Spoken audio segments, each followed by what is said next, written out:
happy scratching while my thoughts were busy hatching.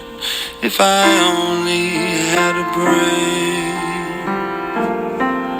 Okay. Hi, my name is Everly Tate. And my name is June Kellett. Welcome to Time Traveling with Tate and Kellett. We're here to give you a brief history of psychology. We will be visiting psychologists throughout history to learn a little bit more about psychology. Before we start, it's important to know what psychology means. It's a scientific study of behavior and mental processes. Actually, some of the people we will visit will define it as the science of mental life, but only the earlier people. It all started with Socrates, whose beliefs resemble what is known as empiricism today. But Aristotle really didn't agree. Let's go.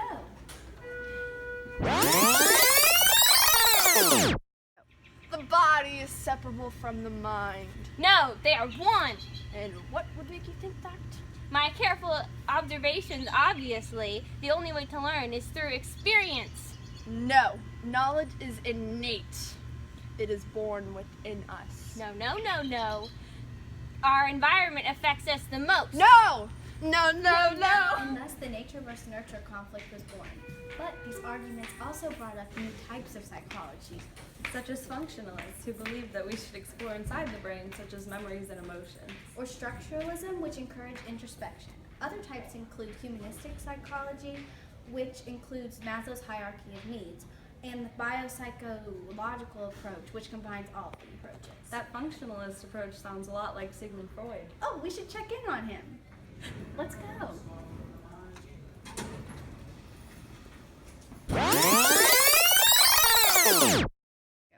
We dropped in on Freud studying his psychoanalytic theory, which predicts people's personality.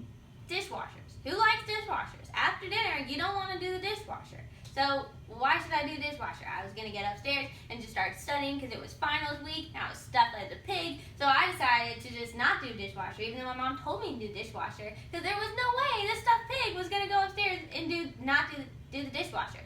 So I was starting to go upstairs, and my mom told me that if I didn't do the dishwasher, then I was supposed to go upstairs, and then for the next night, I wasn't supposed to get any dinner.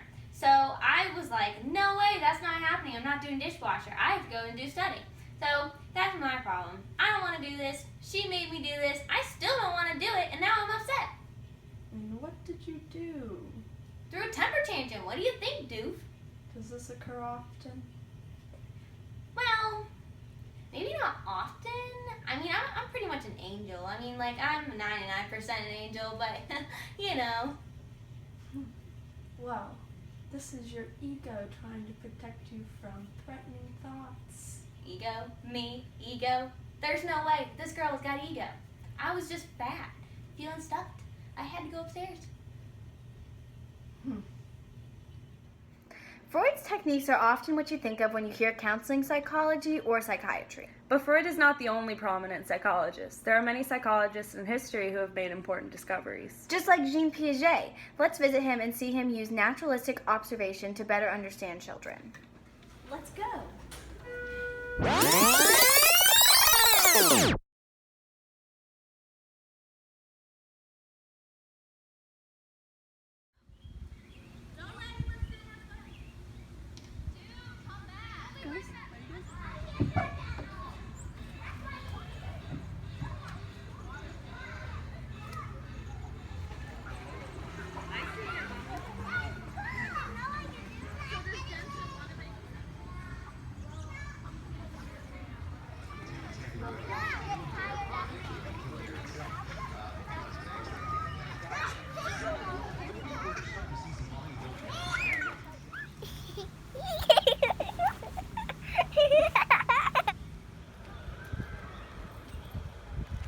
What a great technique, but this is not the only one you can use.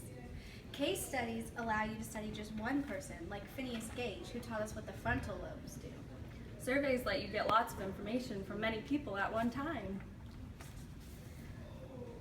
But none of these things teach correlation. Only an experiment can do that. Let's take a moment to briefly look at a recent recovered photograph of Charles Darwin conducting his natural selection study. Let's go. I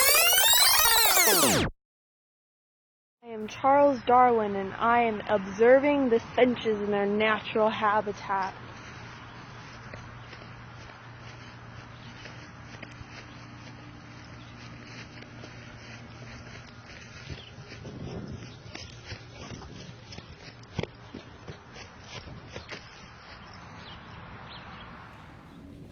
discovered that the strongest genetic traits were passed on through generations to allow species to survive and thrive in their environment. Charles Darwin did a case study on finches to prove his theory of natural selection. Now we should go watch Solomon Ash perform his conformity experiment.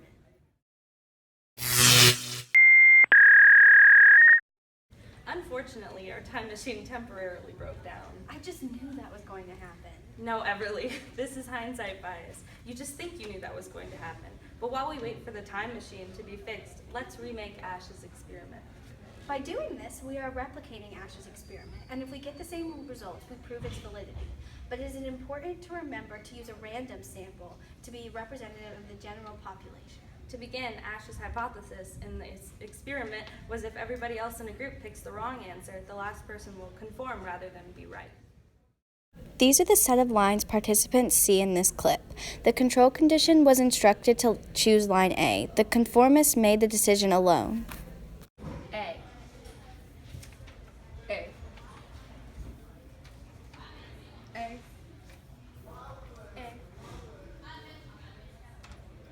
A. A. These are the next lines shown. The Confederates were instructed to choose line C. C. C. C. C. C. C. In the next set of lines, the Confederates were again instructed to choose line C. C. C. C. C. C. C. Like this experiment, a lot of factors go into determining a solid correlation and its reliability. Now it's time for the finale of our Volume 2 film. We're going to visit Mavis Abrams in the future with our new and improved time machine.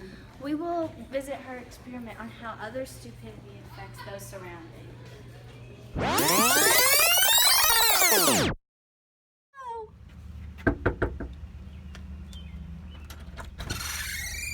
Salutations and welcome to my laboratory. Thanks for having us.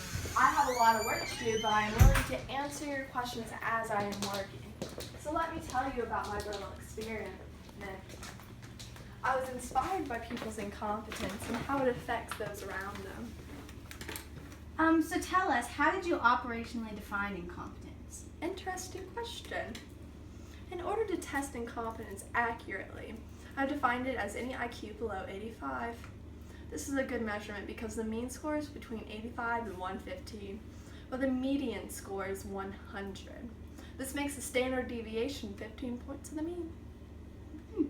So what are the independent and dependent variables in your experiment? The independent variable is the number of incompetent people in a classroom.